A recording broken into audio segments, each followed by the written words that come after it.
Είχα μπλέξει με την αίρεση των μαρτύρων του Ιεχωβά. Είχα 9 μήνες περίπου μέσα. Βασικά ο άντρας μου θορυβήθηκε. Είχε βρει τότε τον μακαριστό πατέρα Αντώνιο Αλεβιζόπουλο. Του συνέστησε ορισμένους Ορθοδόξους οι οποίοι γνώριζαν την Αγία Γραφή και τα των αιρέσεων. Και έτσι κανονίσαμε και πήγαμε στο Γέροντα Πορφύριο. Πηγαίνοντας μέσα λοιπόν, βλέποντας τον ψυχικό μου κόσμο, γιατί τότε ήμουνα και μετέωρη, δεν μπορούσα κάπου να πιαστώ, επειδή ήταν και ο φόβος του Αρμαγεδόνα, τον οποίον λένε οι μάρτυρες του Ιεχωβά. Δεν με πίεσε, δεν τους κατηγόρησε, δεν μου τους ανέφερε, παρά μόνον έδειξε στο πρόσωπό μου αγάπη, πολύ αγάπη. Όταν έφυγα δε από το κελάκι του, περιττώ να σας πω ότι πετούσα. Στον δρόμο δεν καταλάβαινα δηλαδή πως αν περπάταγα, αν πέταγα, δεν μπορώ να το περιγράψω με λόγια. Και όταν πήγα στο σπίτι, μια επιβεβαίωση ακόμα, μου λέει η φίλη μου Μαρία, το πρόσωπό σου έχει αλλάξει, έχεις κάτι άλλο σήμερα. Δεν ξέρω, χωρίς εκείνη να ξέρει ούτε τον γέροντα ούτε τίποτα.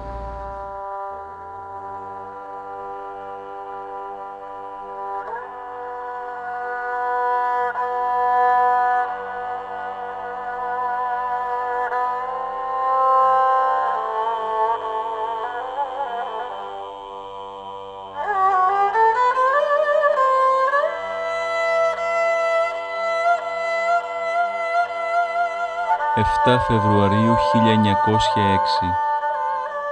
Μνήμη του Οσίου και Θεοφόρου πατρός ημών Παρθενίου, του διορατικού, του προορατικού, του θαυματουργού, του ολιγογράμματου Επισκόπου Λαμψάκου.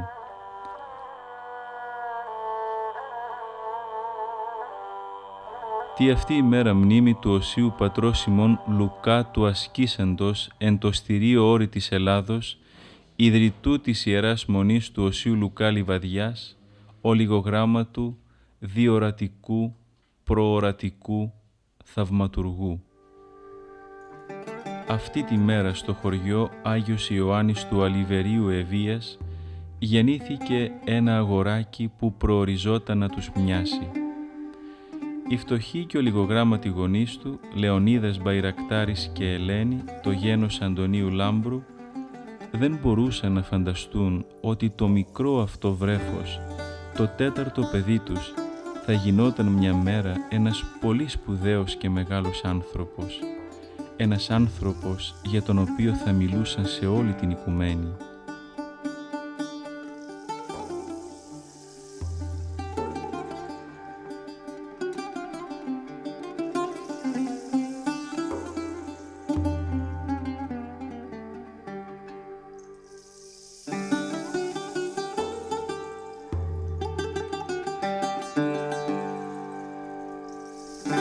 Το παιδάκι αυτό βαφτίστηκε Ευάγγελος. Η φτώχεια ανάγκασε τον πατέρα του να ξενιτευτεί και να δουλέψει στη διόρυγα του Παναμά για να ζήσει τα παιδιά του. Ο μικρός Βαγγέλης, που τον φώναζαν Άγγελο, πήγε στο δημοτικό σχολείο του χωριού του μόνο 2 χρόνια. Έμαθε να διαβάζει συλλαβιστά. Παράλληλα έβοσκε τα λίγα ζώα της οικογένειας. Κάπου βρήκε το μικρό φυλαδιάκι με το βίο του Αγίου Ιωάννου του Καλυβίτη που τον διάβαζε συλλαβιστά με συγκίνηση. Είναι ο Άγιος που ασκήτεψε σε μια καλύβα έξω από το μέγαρο των πλούσιων γονέων του χωρίς να τον γνωρίσουν. Ο πατέρας του, αυτοδίδακτος ψάλτης του χωριού, συνοδός πολλές φορές του Αγίου Νεκταρίου, που στα χρόνια 1891-1893 ήταν ιεροκήρυκας Ευβίας, έμαθε στον μικρό Ευάγγελο την παράκληση της Παναγίας και λίγα τροπάρια. Η μάνα του ήταν πολύ φιλάνθρωπη. Οι γονείς του Γέροντα Πορφυρίου ήταν πολύ ωραίοι άνθρωποι. Πολύ θεοσεβούμενοι, πολύ εργατικοί και εκείνο που δίδασκαν και στα παιδιά τους και στους συγγενείς και όποιον έβλεπα, δουλειά και αγάπη στο Θεό. Η αρρώστια του δασκάλου και η φτώχεια της οικογένειας του μικρού Ευαγγέλου τον οδήγησε στα ανθρακοριχεία της περιοχής, φιλότιμο και πρόθυμο εργάτη στα 8 του χρόνια. Στα 10 του χρόνια εργάζεται σε εινοπαντοπολείο συγγενούς του στον Πειραιά. Διαβάζει και ξαναδιαβάζει το βίο του Αγίου Ιωάννου του Καλυβίτη και σκέπτεται πώς να τον μιμηθεί. Μία φορά εκεί που ήμουνα στο μπακάλικο είχαν έρθει 2 γέροι και τους έβαλα κρασί και μεζέ και τρώγανε. Και ένας από τους γέρους λέγει «Αχ μωρέ, που να δεις το κρασί που ήπια στα Ιωνόρος». Του λέει «Έχεις πάει στα Ιωνόρος?» Έχω πάει στα Ιωνόρος. Να δείτε ένα κρασί που έχουν, μονοξυλίδικο το λένε, και πολύ ωραίο κρασί». Του λέει «Μα πώς πήγες?» Να, του διηγήθηκε πώς πήγε. Εγώ άκουγα τη διήγηση, άκουγα που του λέγε τι ωραία που είναι εκεί. Εκεί πέρα είναι ασκητέ, ερημίτε που αγωνίζονται μέσα στην έρημο με νηστείες, με κακουχίες. Δηλαδή είναι άγιοι άνθρωποι και πολύ ευχαριστήθηκα εκεί πέρα. Άγιοι άνθρωποι. Τα θυμάμαι πάντοτε και λυπάμαι.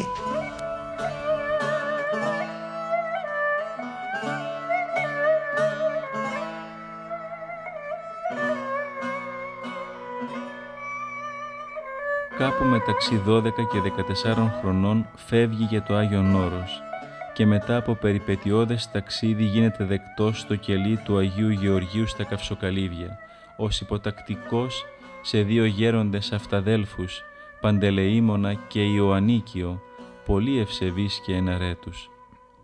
Τους έκανε άκρα και χαρούμενη υπακοή, σαν καλός μαθητευόμενος που ρουφά τις συμβουλές και το παράδειγμα των δασκάλων του.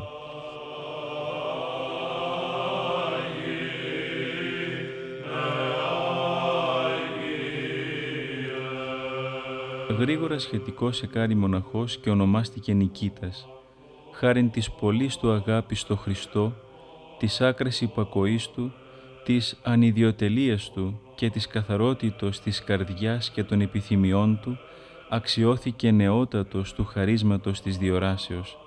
Εκτελώντας όμως την εντολή του γέροντός του, κρατούσε κρυφό το χάρισμα του αυτό. Είχε μάθει την τέχνη του σκαλιστού και σκάλισε ένα ωραίο περιστέρι και από το στόμα του εκρέμεται ένα σταφύλι και με χαρά πήγε και το έδειξε στο γέροντά του.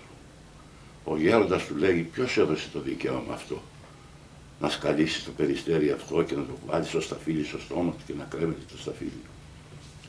Και ο γέρος το έσπασε το περιστέρι αυτό. Το έσπασε και έκτοτε δεν έκαμε τίποτε ο γέροντας άνευ του θελήματος της λύσεως του γέροντά του. Τελεία υπακοή και στον γέροντα και στην εκκλησία. Όταν πήγα εκεί ήμουν πάρα πολύ κουτός και πολύ αγράμματος. Δηλαδή εκείνοι δεν ήξεραν πως δεν ήξερα γράμματα. Με βάλανε το Σαββατοβράδυ να πω το ψαλτήρι και μου το έβγανε ο Παπαϊωνίκιος εκεί, μου λέει διάβασε παιδί μου το ψαλτήρι.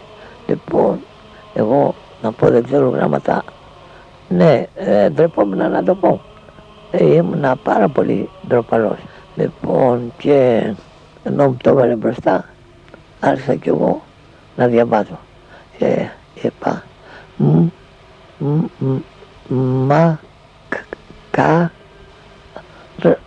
μακαριός, Λοιπόν μου το πήρε, ναι, κάθισε παιδί μου, άσε το διαβάσω εγώ.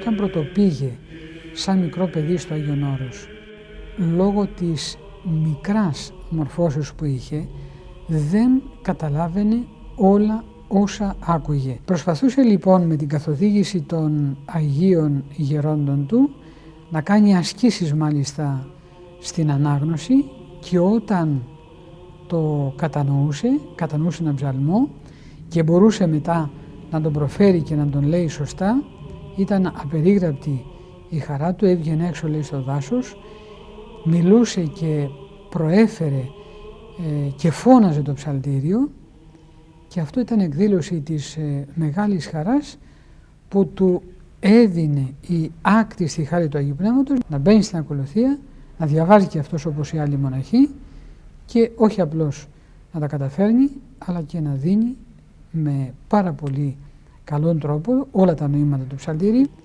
κατά την ανάγνωση της αδελφότητος, αλλά στη συνέχεια να μεταφέρει όλο το ψαλτήριο αλλά και τα ιερά κείμενα προς χρήση των ανθρώπων που τον πλησίαζαν. Αληθεία πρόνοια που προόριζε το εκλεκτό σκεύος των μοναχών Νικήτα για όργανο της προς σωτηρία πολλών ψυχών, έφερε έτσι τα πράγματα ώστε ο φίλος της ερήμου να επιστρέψει πάλι κοντά στους ανθρώπους του κόσμου. Αρρώστησε βαριά και οι γέροντές του είπαν να πάει σε κάποιο μοναστήρι στον κόσμο για να φροντίσει την υγεία του. Έκανε υπακοή και βρέθηκε στον Άγιο Χαράλαμπο Αυλωναρίου Ευβοίας. Εκεί τον γνώρισε ο Αρχιεπίσκοπος του Σινά Πορφύριος ο Τρίτος, ο οποίος αφού διαπίστωσε την αρετή του και τα εκ του Θεού χαρίσματά του, τον χειροτώνησε ιερέα στις 27 Ιουλίου 1926 σε ηλικία 20 ετών και τον ονόμασε Πορφύριο. Σε λίγο ο Μητροπολίτης του τόπου τον χειροθέτησε πνευματικό. Έτσι ο νέος, αλλά γεμάτος Θεία Χάρη Πορφύριος, ανέλαβε το δύσκολο έργο του πνευματικού και το εξετέλεσε με ζήλο πολύ στην Εύβοια επί 14 χρόνια.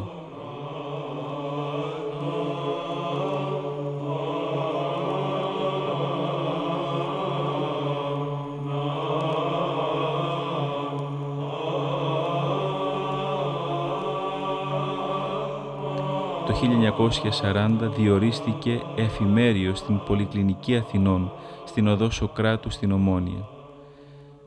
Ζήτησε αυτή την ολιγόμιστη θέση για να υπηρετήσει τους αρρώστους και πονεμένους και αυτούς που η αρρώστια έστελνε πρόωρα στον ουρανό.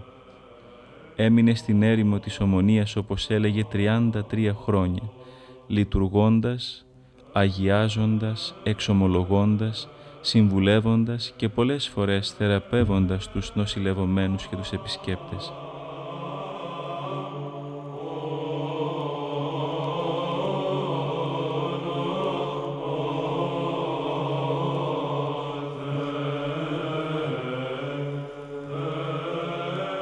Αικίνητος από μικρός και εργατικότατος, νίκησε το 1955 το εγκαταλελειμμένο μοναστηράκι του Αγίου Νικολάου Καλυσίων μαζί με την περιοχή του στην Πεντέλη και καλλιεργούσε το κτήμα, λειτουργούσε, εξομολογούσε, συμβούλευε και βοηθούσε με το λόγο, τη διόραση, την προσευχή και τη Θεία Χάρη πολλούς.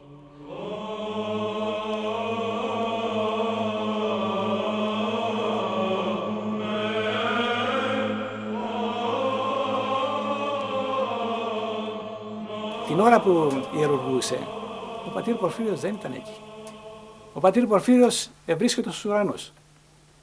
Εάν έβλεπε κανείς με πόσο πόνο ψυχής έκοβε το πρόσφορο, νόμιζε πως κόβει το ίδιο το σώμα του Χριστού, τόσο πολύ πονούσε. Ακόμη μου έκανε μεγάλη εντύπωση όταν προσπαθούσε να περισυλλέξει τα μαργαριτάρια, τα Θεία Μαργαριτάρια. Εκεί να βλέπατε με πόση μεγάλη προσοχή, με πόση μεγάλη επιμέλεια και με πόσο φόβο Θεού προσπαθούσε να βρει και να μαζέψει ακόμη και το τελευταίο Θείο Μαργαριτάρι. Και πίστευε πάρα πολύ στο μνήσθητη Κύριε. Δηλαδή η προσκομιδή για τον πατέρα Πορφύριο ήταν το παν. Εκεί σας λέω πραγματικά έβλεπε κανείς να επικοινωνούν και να ομιλούν τα κάτω με τα άνω. Έναν πατέρα Πορφύριο ο οποίος έδιδε όλο τον εαυτό του, όλη την ψυχή του, όλη την πίστη του. Την έδιδε και παρακαλούσε, οικέτευε, κλιπαρούσε το Θεό να συγχωρέσει τις ψυχές των κεκοιμημένων, αλλά και να θεραπεύσει στην ψυχή και στο σώμα και τους ζώντες.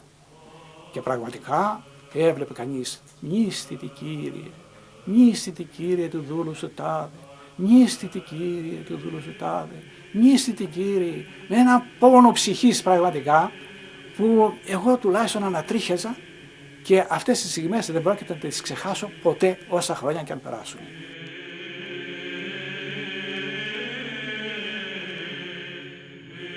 Το 1978 έπαθε έμφραγμα. Νοσηλεύτηκε στην Αθήνα για αρκετό διάστημα.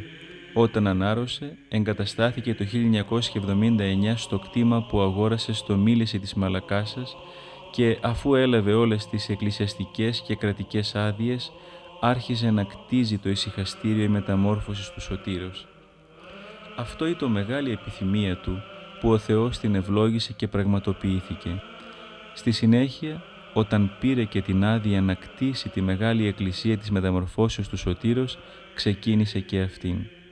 Ο θεμέλιος λίθος της ετέθη στις 26 Φεβρουαρίου 1990, γιορτή του Αγίου Πορφυρίου Επισκόπου Γάζης του Θαυματουργού. Ο γέροντας είχε τη γνώμη να γίνει ένας ναός όχι πολύ μεγάλος. Όχι πολύ μεγάλος.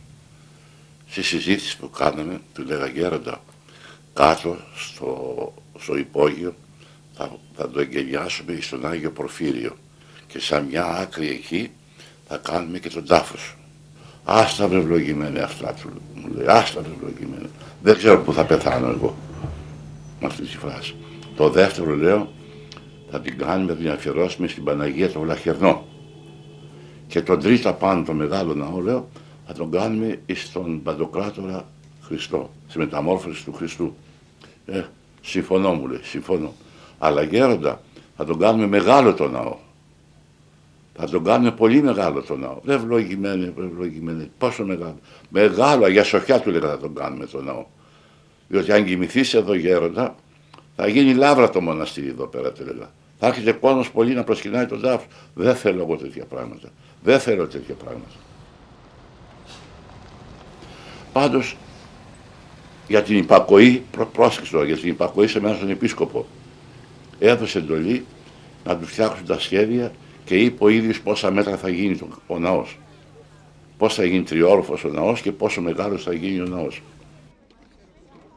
Σε αυτό το ησυχαστήριο δεχόταν τον κόσμο και εξομολογούσε, συμβούλευε και προσευχόταν. Χιλιάδες άνθρωποι δέχτηκαν την ευλογία του, βοηθήθηκαν να αντιμετωπίσουν τα προβλήματα και τις δυσκολίες της ζωής τους και με τη χάρη του Θεού θεραπεύτηκαν από διάφορες ασθένειες. Του άρεσε να ακούει τα νέα επιτεύγματα της επιστήμης, του άρεσε να ρωτάει, να μαθαίνει, του λέγαμε. Γύρναγε και μου έλεγε ότι ξέρεις, εγώ τα καταλαβαίνω αυτά, το πιστεύεις, τα καταλαβαίνω. Και εγώ νιώθω ότι τα καταλαβαίνει.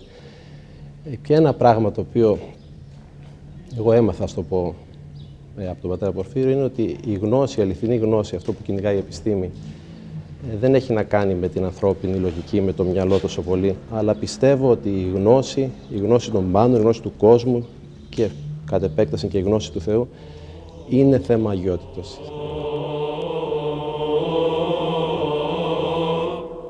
Εμένα προσωπικά μου είπε να μην τον αναφέρω στις παραδόσεις μου, διότι αναζητώντας δείγματα χριστιανικής ζωής και εγκυρότητος χριστιανικού ήθους, ανέφερα τον πατέρα Παΐσιο, τον πατέρα Ιάκωβο, τον πατέρα Πορφύριο.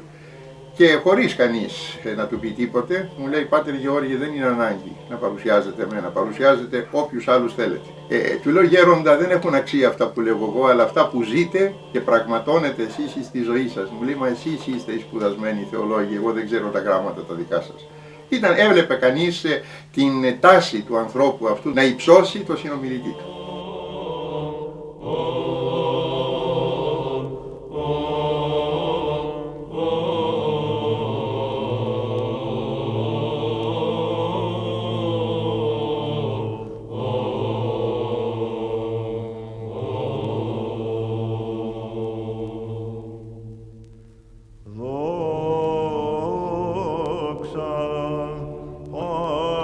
Patri,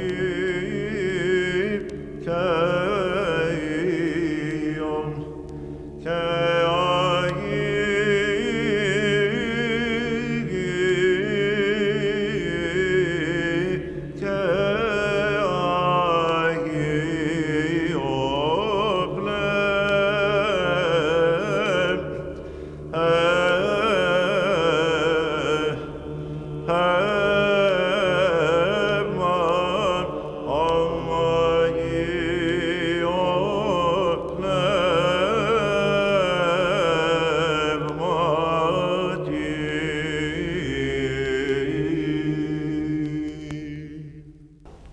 γέροντας είχε πάρα πολλές αρρώστιες. Όταν λέμε πάρα πολλές αρρώστιες, λίγοι άνθρωποι νομίζω ότι μπορεί να έχουν τέτοιες αρρώστιες.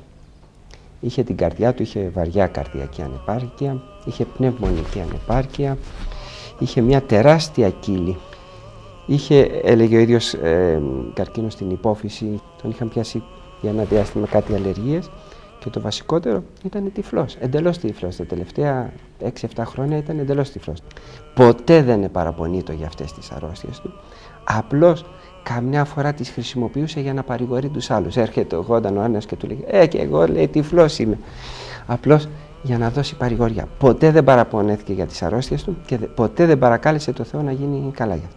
Ο Θεός τις δίνει και εφόσον τις δίνει, καλώς τις δίνει. Έτσι ήταν η άποψή του πάντα.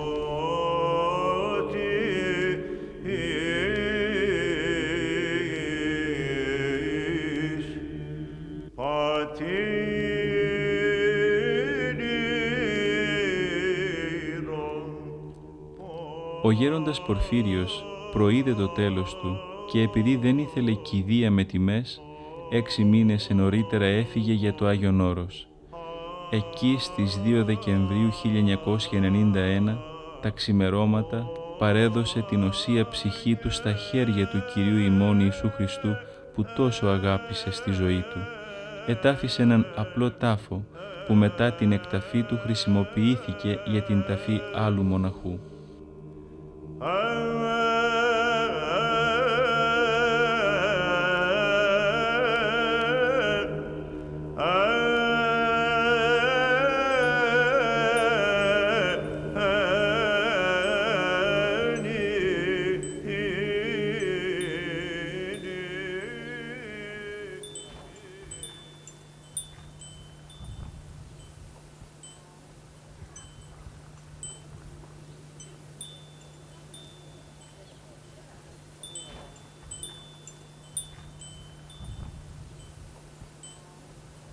Πέρασε από τη γη σαν πνοή άβρας λεπτής που δρόσησε, ανακούφισε, θεράπευσε και οδήγησε στη χαρά του Χριστού πολλές ψυχές.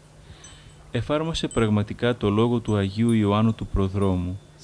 Εγώ πρέπει να ελαττώνομαι, ο Χριστός πρέπει να αυξάνει.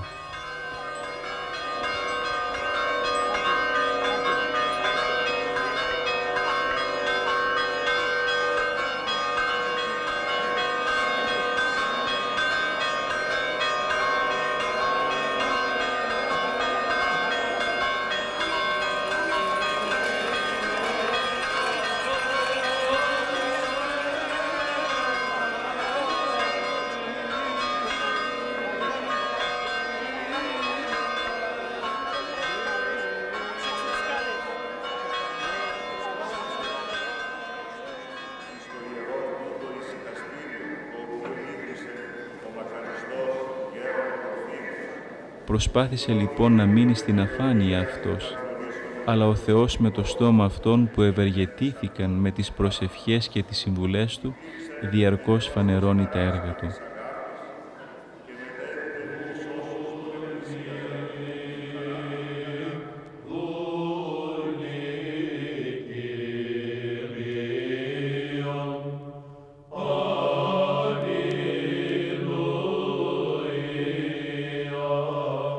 Λέγει ο Άγιος Ιωάννης της Κλίμακος, εξ υπακοής ταπείνωσης, εκ ταπεινώσεως διάκρισης, εκ διακρίσεως διόρασης και εκ ταύτης προόρασης. Ο γέρον Πορφύριος είχε ανέβει όλα αυτά τα σκαλιά της πνευματικότητας, ήταν μια ολοκληρωμένη προσωπικότης και μπορούσε να προσεγγίζει άνετα τον ανθρώπινο πόνο και τον ανθρώπινο ψυχισμό, να διαγιγνώσκει, να προχωρεί σε διάγνωση, πρόγνωση και να παρεμβαίνει αποτελεσματικά, καθοδηγητικά. Ήταν ο πνευματικός πατέρας, ο οποίος είναι η ζώσα παρουσία Χριστού. Κατά τον Άγιο Ιωάννη τον Χρυσόστομο, ο παιδαγωγός αυτός και μόνον θεόμενος εδίδασκε. Το συγκλονιστικό λοιπόν είναι ότι Κάθε φορά που ερχόμουν, φορτωμένος από τα προβλήματα της καθημερινότητας, από την πίεση, από τα προβλήματα που κάθε νέος αντιμετωπίζει έτσι, στη ζωή του, ειδικά όταν προσπαθεί να κάνει έναν αγώνα και να γνωρίσει κάτι καινούριο στη ζωή του και να ξεφύγει από κάποιες παλιές συνήθειες, ερχόμουν λοιπόν φορτωμένος, έπαιρνα την ευχή του γέροντα και έφευγα άλλος άνθρωπος. Έφευγα και για κανένα 2 ώρες μετά αισθανόμουν ολοζώντανη την παρουσία της Θείας Χάριτος. Ήταν μια συγκλονιστική εμπειρία και θα έλεγα εμπειρία καθαρά πνευματική, γιατί δεν είχε μεσολαβήσει ούτε κάποια συζήτηση, ούτε κάποια κουβέντα να πεις ότι μου έδωσε μια καλή συμβουλή και γι' αυτό αισθάνομαι καλύτερα, μου έδωσε, άκουσα 5 λόγια ωφέλιμα και ένιωσα καλύτερα. Δεν άκουγα τίποτα. Έτσι, έβλεπα ένα γέροντα ξαπλωμένο στο κρεβάτι και έφευγα άλλος άνθρωπος. Έκανε θαύματα ο γέροντας και το στόμα του ήταν ραμμένο. Δεν έλεγε ποτέ ότι έκαμε αυτό. Άκουγε, τον παίρνανε τηλέφωνα από την Αυστραλία, από την Αμερική, από τη Γερμανία, παρόν στα τηλέφωνα αυτά.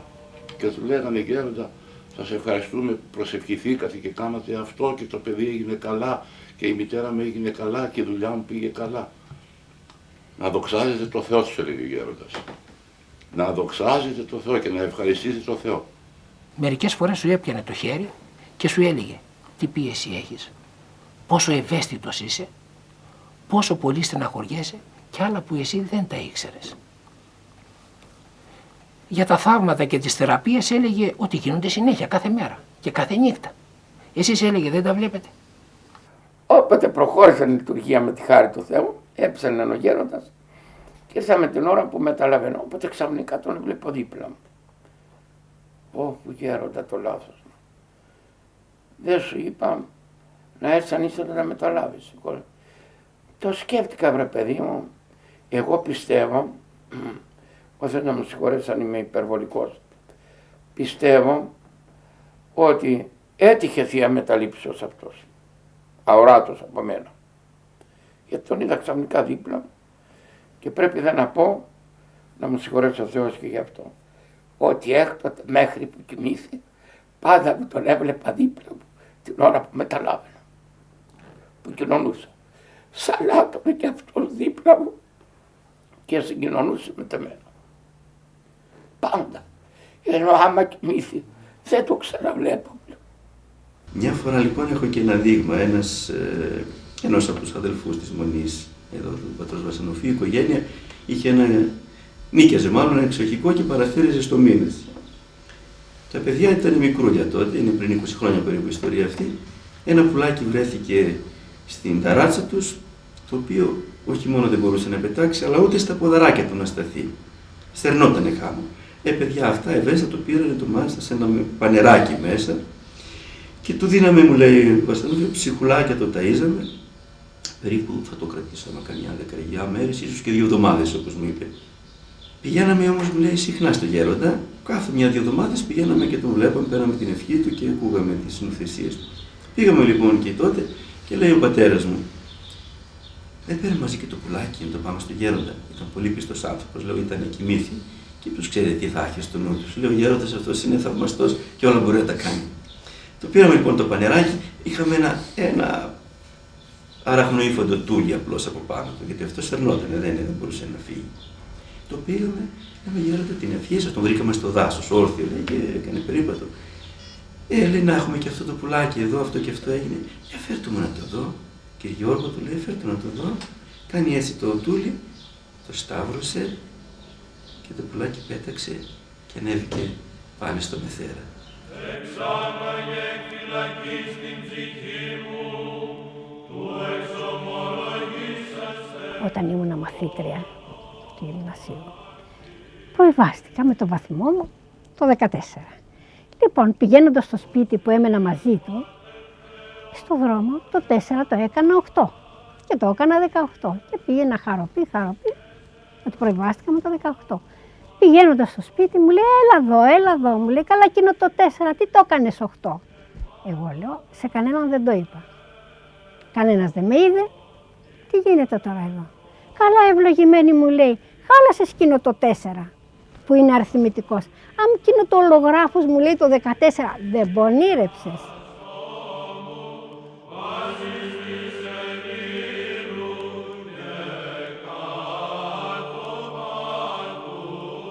Η διόραση, η προόραση, τα θαύματα εντυπωσιάζουν καμιά φορά και ενισχύουν την πίστη των αδυνάτων, αλλά υπάρχει ο κίνδυνος είτε να μας κάνουν να ζητάμε διορατικούς και να πλανηθούμε, είτε να πιστέψουμε ότι η χριστιανική ζωή είναι ακατόρθωτη. Με τις απλές συμβουλές του ο γέροντας Πορφύριος μας δείχνει το σωστό δρόμο της χριστιανικής ζωής, που μας οδηγεί στη χαρά του Χριστού, γιατί η χριστιανική ζωή είναι ζωή μέσα στη χαρά. Ο γέροντας έλεγε, βρε δεν υπάρχει θάνατος, όλοι μαζί θα είμαστε. Από τη στιγμή έλεγε που είσαι κοντά στο Χριστό, δεν υπάρχει θάνατος. Ήταν πατέρας, φίλος, μάλλον πιο πολύ φίλο μπορώ να το χαρακτηρίσω. Ποτέ δεν ένιωθες ότι να φοβάσαι, ένιωθες μια αγάπη, αυτό, σαν να έχεις τον Χριστό δίπλα σου και όχι τον Χριστό όπως τον λένε πολλές φορές σε διάφορους εκκλησιαστικούς κύκλους που σε αναγκάζει να σφίγγεσαι, να πιέζεσαι και όλα αυτά, αλλά πολύ ελεύθερα, πολύ... μου λέγε, ας πούμε, σε όλες τις δύσκολες καταστάσεις να λες «δίδαξό με τι με δει ποιήν και λέγει». Το οποίο αυτό είτε είσαι 5, είτε είσαι 15, είτε είσαι 55, σου χρειάζεται.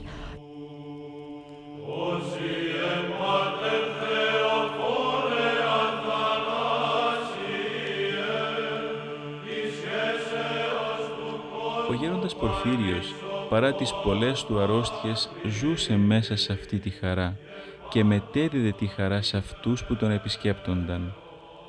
Τη χαρά αυτή την αντλούσε από την πίστη του και την αγάπη του στο Χριστό και τη ζωή του μέσα στην Εκκλησία. Αγάπη λοιπόν είναι η άκρα ανιδιοτέλεια, η αγιοτριαδική ανιδιοτέλεια. Δεν είναι ερωτική αγάπη. Η ερωτική αγάπη είναι στην καλύτερη περίπτωση δίνω και παίρνω. Ή στη χειρότερη περίπτωση μόνο παίρνω και δεν δίδω. Η χριστιανική αγάπη είναι δίδω τα πάντα και δεν περιμένω να πάρω τίποτε. Και δίνω σε εκείνον που είναι ανάξιος να δεχθεί την αγάπη μου. Έτσι όντων αμαρτωλώνυμων, επειδή είμαστε κακομοίριδες, βρώμα για καθαρσία, γι' αυτό ο Χριστός πεθαίνει για μας για να μας σώσει. Γιατί αν το αξίζαμε θα ήταν η σύνταξη του δημοσίου υπαλλήλου.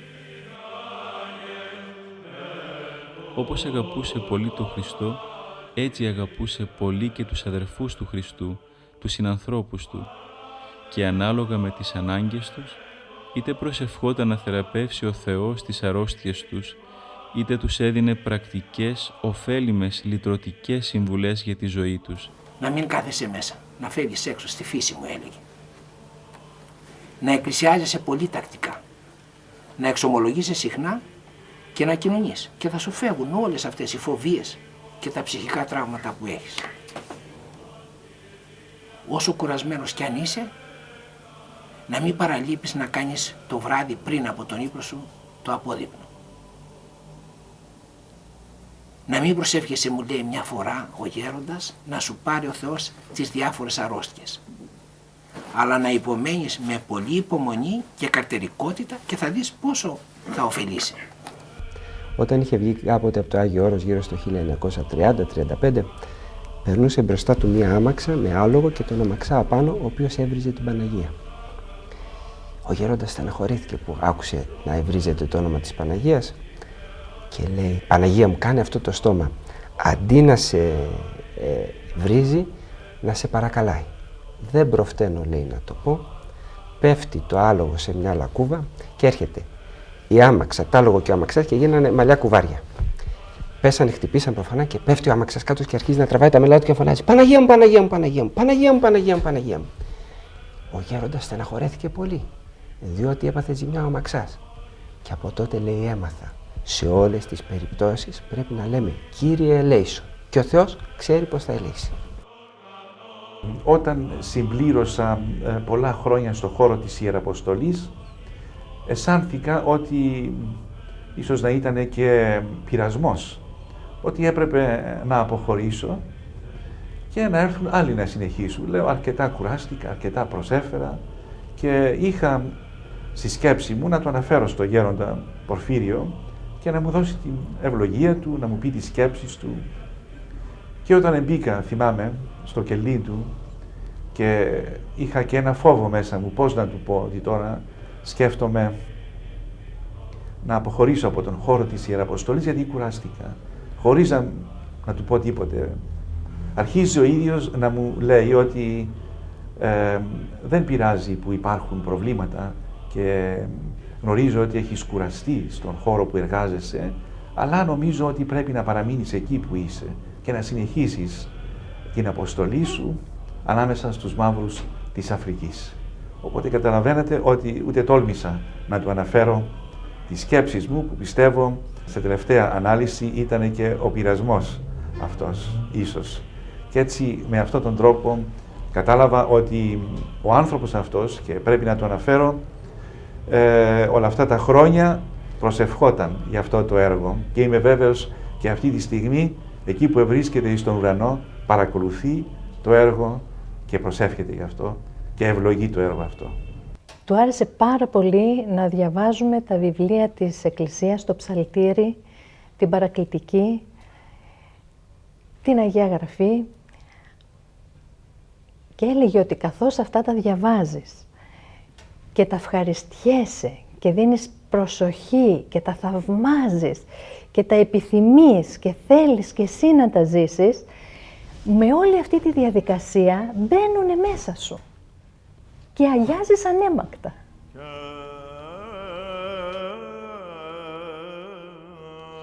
Ιδιαίτερα συμβούλευε τους γονείς για τη σωστή ανατροφή των παιδιών τους.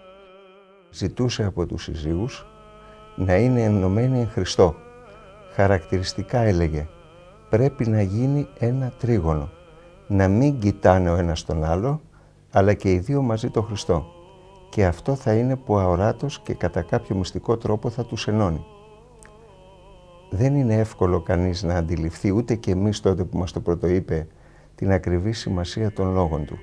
Τη συμπλήρωνε κατά καιρούς με λόγια όπως να αγιάσετε εσείς και τότε και τα παιδιά σας θα γίνουν καλά παιδιά και θα έχουν αγάπη με τους γονείς και μεταξύ τους. Έλεγε το θαυμαστό αυτό, μπερδεμένα παιδιά μπερδεμένων γονιών. Έβλεπα ακριβώς την αιτία μιας συμπεριφοράς επιθετικής, αρνητικής, ενός παιδιού υπερκινητικού, ενός παιδιού που είχε τάσεις αυτοκαταστροφής. Έβλεπε και προσπαθούσε να διαγνώσει. Μάλιστα το χαρακτηριστικό είναι ότι ο γέροντας έκανε αυτή την κίνηση όταν πήγαιναν για το πρόβλημά τους ο μπαμπάς και η μαμά και έλεγε η μητέρα να προχωρήσει. Έπιανε λοιπόν το σφιγμό και γνωρίζουμε ότι έβλεπε μέσα σαν να είχε ακτίνες, ένα μηχάνημα υπερσύγχρονο και μπορούσε να προσεγγίσει, να διεισδύσει μέσα στις γενιές και έβλεπε και σταματούσε και έλεγε το πρόβλημά σας είναι εκεί. Ο παππούς, η γιαγιά, η πεθερά σου, η επιθετική τότε στην περίοδο της κύησης που σε έκανε να ζήσεις στιγμές ανασφάλειας.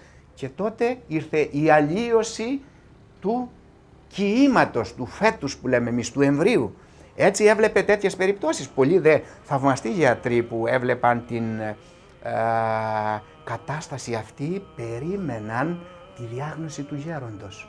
Γιατί ευασίζονται εκεί, ήταν πολύ δύσκολο να φτάσουν ακριβώς αυτή την ιστορία του ανθρωπίνου προσώπου.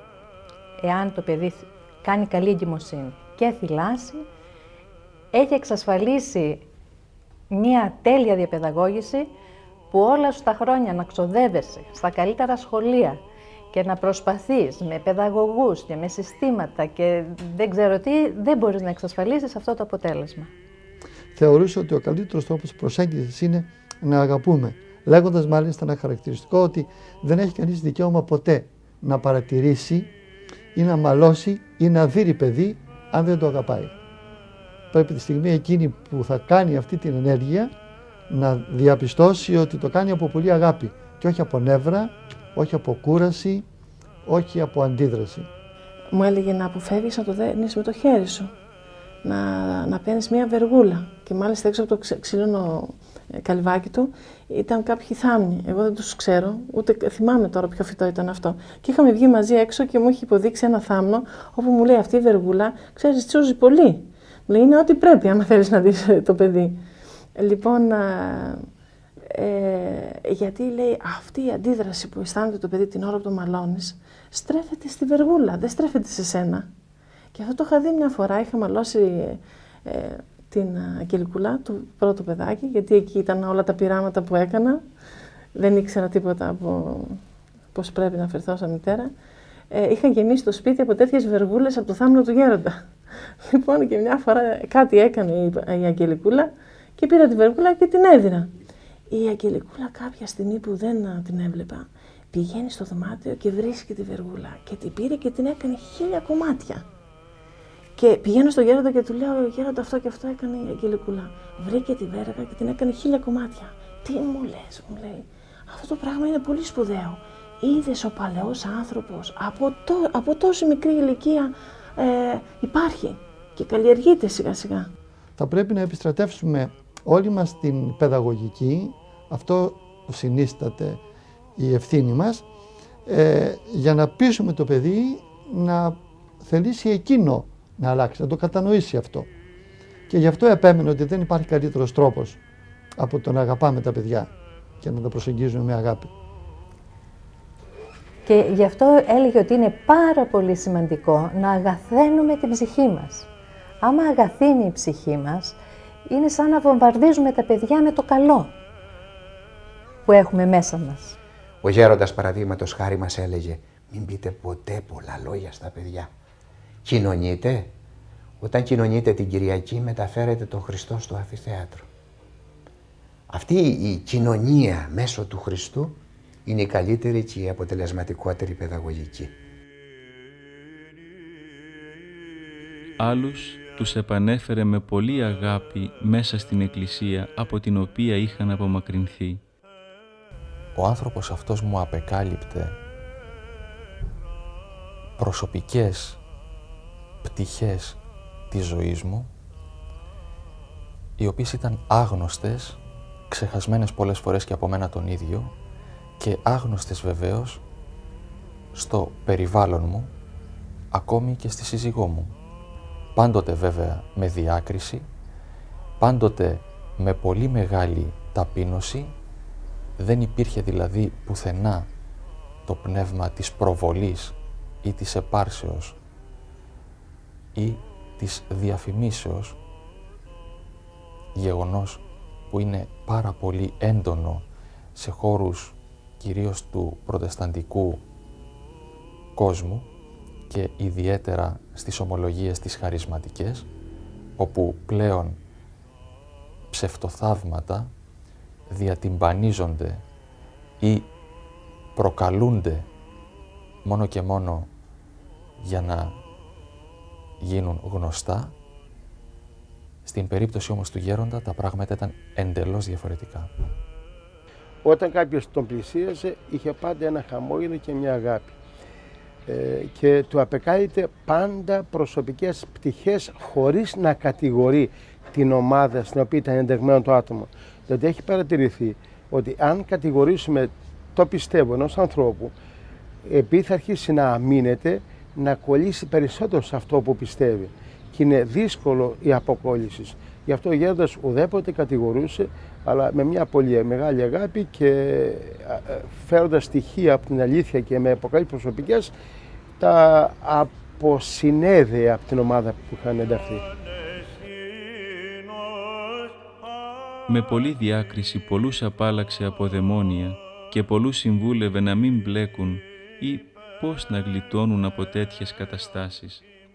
Μας είχε πει κάποτε σε μια ομίγυρη που είμαστε ότι όταν είμαστε μια πνευματική συντροφιά και μιλάμε για το Θεό, ο διάβολος ζηλεύει και έρχεται εκεί και μας απειλεί. Είναι σαν ένας κροκόδιλος που ανοιγοκλίνει το στόμα του και θέλει να μας χάψει. Αν εμείς ασχοληθούμε με τον διάβολο και προσπαθήσουμε να αντεπεξέλθουμε, ο διάβολος θα αγριέψει περισσότερο και μπορεί να μας κάνει κακό. Αν όμως εμείς δεν του δώσουμε σημασία, αλλά στραφούμε προς τον Χριστό, σηκώσουμε τα χέρια μας όπως έλεγε και πούμε Κύριε Ιησού Χριστέ, ο κροκόδιλος σιγά σιγά θα αρχίσει να κουνάει το στόμα του αργότερα, θα χασμουρηθεί και θα στρίψει να φύγει. Η προσωπικότητα του Πατρός Πορφυρίου νομίζω ότι είναι ένας καταλύτης στην επερχόμενη νέα εποχή και στο κοσμικό περιβάλλον, στο κοσμικό πνεύμα, αλλά και ακόμα στον ευσεβισμό που είχε προηγηθεί μέσω διαφόρων οργανώσεων που έφεραν ένα άλλο ουμανιστικό πνεύμα από τη Δύση. Ήταν άνθρωπος ο οποίος διαλεγόταν και με τους απλούς αλλά και με τους μορφωμένους ανθρώπους, μπορούσε να τους μεταφέρει ζωντανή την παράδοση, αλλά και μέσα από την αποκρυπτογράφηση των εσωτάτων αναγκών της ψυχής τους να τους παρουσιάζει αυτή την παράδοση ζωντανή και ανανεωμένη.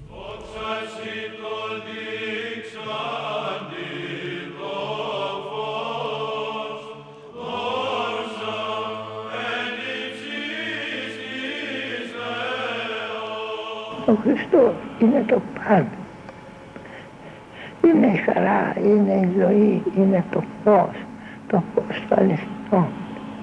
Του κάνει τον άνθρωπο να χαίρεται, να πετάει, να βλέπει όλα, να βλέπει όλους, να πονάει για όλους, να θέλει όλους μαζί του, όλους κοντά στο Χριστό.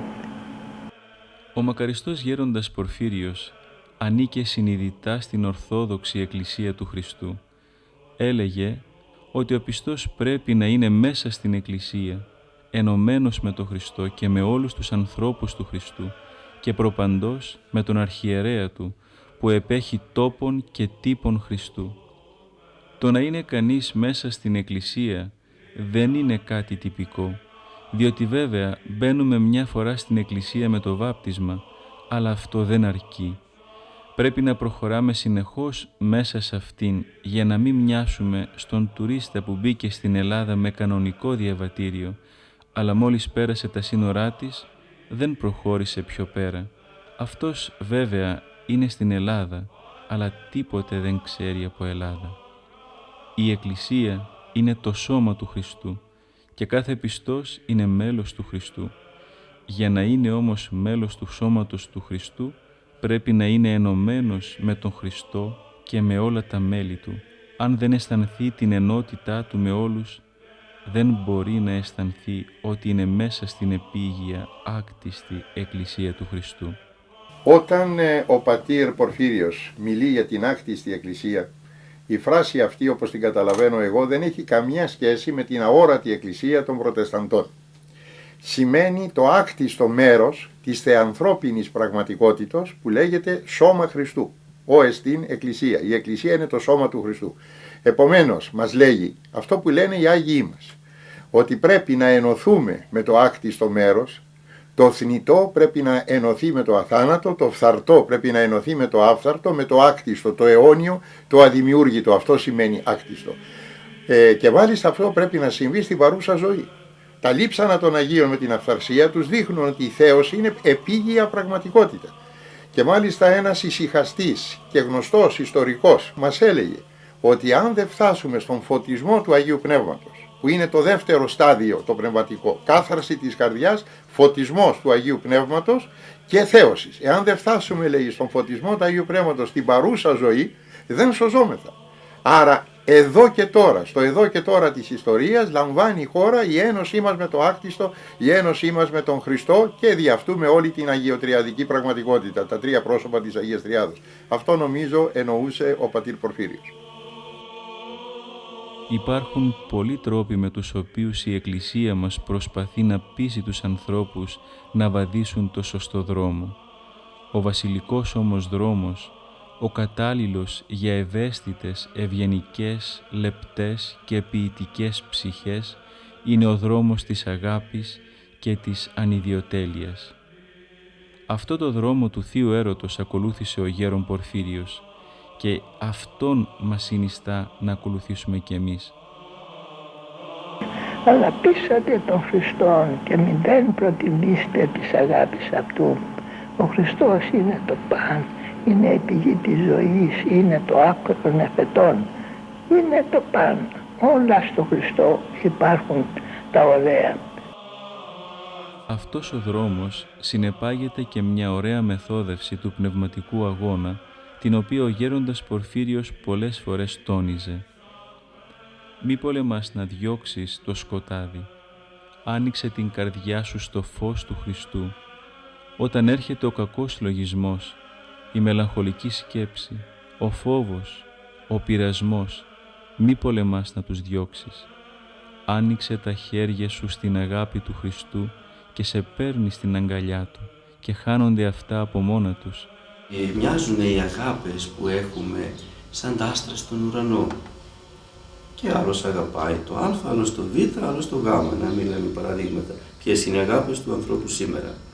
Οι πατέρες μιλούν για φιλιδονία, φιλοδοξία, φιλαργυρία σαν τρία κεντρικά που τραβούν και προσελκύουν την αγάπη του εμπαθούς ανθρώπου και από αυτά πηγάζουν όλα τα άλλα. Λοιπόν, είναι σαν αμέτρητα αστεράκια στον ουρανό. Όταν όμως τα χαράματα αρχίσει ο ήλιος και ανεβαίνει και ανατέλει, χλωμιάζουν τα αστεράκια και όταν πια μεσουρανίσει εξαφανίζονται τελείως και δεν βλέπουμε κανένα αστέρι στον ουρανό.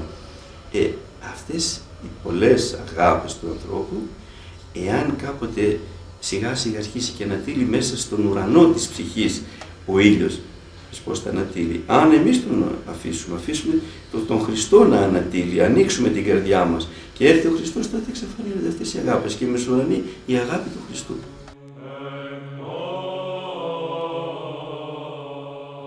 Λοιπόν, έτσι πράγματι πρέπει να βλέπουμε τον Χριστό. Είναι φίλος μας, είναι αδελφός μας, είναι ό,τι καλό και ωραίο, είναι το παν, αλλά είναι φίλος. Και το φωνάζει, σας έχω φίλους βρε, δεν το καταλαβαίνετε, είμαστε αδέρφια βρε, εγώ δεν βαστάω την κόλαση στο χέρι, δεν σας πομπερίζω, σας αγαπάω, σας στέλνω να χαίρεστε μαζί μου τη ζωή. Ο άνθρωπος του Χριστού πρέπει να αγαπήσει τον Χριστό και όταν αγαπήσει τον Χριστό απαλλάσσεται από τον διάβολο, από την κόλαση και από το θάνατο. Είναι λόγια βγαλμένα από ένα αληθινό προσωπικό βίωμα. Είναι μια αληθινή μαρτυρία από άνθρωπο που έχει πείρα αυτών για τα οποία μας βεβαιώνει. Γι' αυτό και του άρεσε ένα ποιηματάκι που έλεγε «Κι όταν θάσβηνε έτσι η ζωή μου από χαρά γεμάτη». Πράγματι, θάσβηνε η ζωή μέσα στο σώμα από χαρά γεμάτη, αλλά θα συνεχιζόταν και αληθινά συνεχίζεται αιώνια η ζωή, η από χαρά γεμάτη στους ουρανούς πλέον, στον κόσμο τον πνευματικό, δίπλα μας, κοντά μας.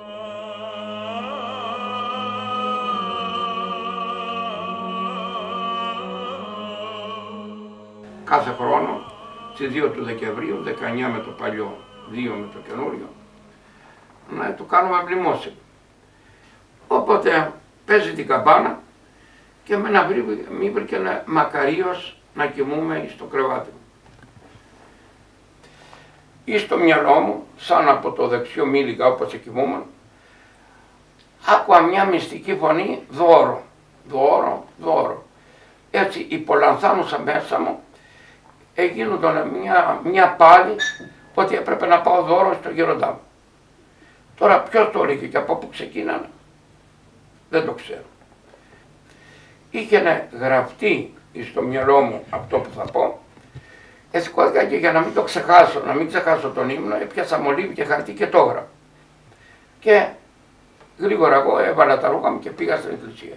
Ήρθε η ώρα, προχώρησε η λειτουργία, ήρθε η ώρα της εισόδου του Ευαγγελίου, όποτε εγώ με πολλή συγκίνηση και έτσι απροσδιορίστος φερόμενος, εγώ έλεγα, διερωτούμενε, ποιος μου έδωκε αυτό το...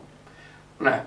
Οσίως διέπρεψα σε μέσω αστήσοπε, την κλίση δεξάμενος από κοιλίας μητρός, όνθε προσκαρτερούνται στο πλήρωμα του χρόνου, προσέτη μαρτυρία πλοίον του το δοθήνε, ή να καταπάπτως τη δόξα σου υμνούμε, ετούμενοι ελέους τόσο δοξάσατε. Ακούει ο παπάς από το ιερό ύμνο και γυρίζει στη θύρα και μου λέει, πού το βρήκες αυτό το απολυτίκιο ρε Παπαγιώλη που ταιριάζει τόσο πολύ στο γέροντα. Θα σου πω, του λέω στο τέλος. Έκτοτε ψέρνεται συνεχώς όπου και λειτουργήσω και εν πάση περιπτώσει δεν το διαπραγματεύομαι. για το λόγο ότι δεν είναι δικό μου. Δεν είναι δικό μου. Ούτε τον ήχο τώρα να με ρωτήσει σε ποιο ήχο είναι, με ρωτάς για ήχο.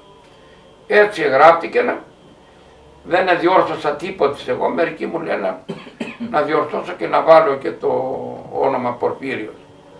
Αλλά εγώ το αρνιούμαι διότι λέω, ο γέροντάς μου έλεγε δώρο μου ζήτανε, έτσι, υπολατάνουσα ένα μέσα μου έλεγε δώρο. Πού θέλω να το πάω το δώρο, στο γέροντά μου. Και πήγα αυτό το, ναι.